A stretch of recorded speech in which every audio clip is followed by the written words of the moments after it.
یا لیتنا اطعنا اللہ و اطعنا الرسول، کاش میں نے دنیا کے اندر اللہ اور اس کے رسول کی تابعداری کی ہوتی. مجھے اللہ نے دنیا میں حکم دیا تھا، اے بندے ایمان والے، یا ایھا الذین آمنوا اطیعوا اللہ و اطیعوا الرسول وَأُولِي الْأَمْرِ مِنْكُمْ فَإِنْ تَنَازَعْتُمْ فِي شَيْءٍ فَرُدُّوهُ إِلَى اللَّهِ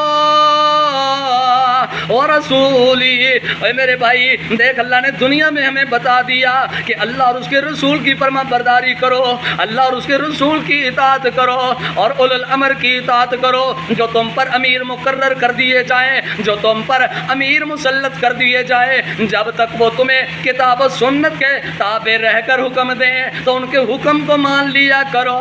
اور جب وہ اللہ اور اس کے رسول کی نافرمانی کا حکم دیں تو پھر اپنے امیر کی بات کو ماننا بھی کوئی ضروری نہیں. حتیٰ کہ پھر باپ کی نافرمانی بھی جائز ہے، ماں کی نافرمانی بھی جائز ہے، اپنے بڑے بھائی کی نافرمانی بھی پھر جائز ہے، بڑی بہن کی نافرمانی بھی پھر جائز ہے. کس صورت میں؟ جب وہ اللہ اور اس کے رسول کی بغاوت کا درس دیں، اور جب تک وہ اللہ اور اس کے رسول کا حکم دیں، اللہ اور اس کے رسول کی تابعداری کا حکم دیں، تو پھر اگر ہم اللہ اور اس کے رسول کی تابعداری نہیں کریں گے اور اسی طرح نافرمان بن کے دنیا سے رخصت ہو جائیں گے تو اللہ تبارک و تعالیٰ کے حضور جب بندہ پیش ہوگا فیصلہ جہنم والا آ جائے گا، اور جب جہنم کی وادیوں میں چلا جائے گا تو وہاں پھر پچھتاوے کے طور پر یہ بول رہا ہوگا، یا لیتنا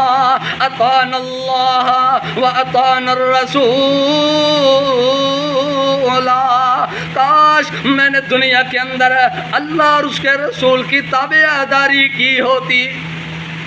تو پھر میرے بھائی وہاں آخرت میں مرنے کے بعد قبر میں یا محشر کے میدان میں یا جہنم کا ایندھن بننے کے بعد اس طرح کی حسرتیں کام نہیں آئیں گی، اس طرح کی آرزویں کام نہیں آئیں گی. اس لیے میرے بھائی اللہ تبارک و تعالیٰ نے ہمیں دنیا کے اندر یہ بتا دیا کہ میرے فرما بردار بن کے آنا، میرے نافرمان بن کے نہ آنا.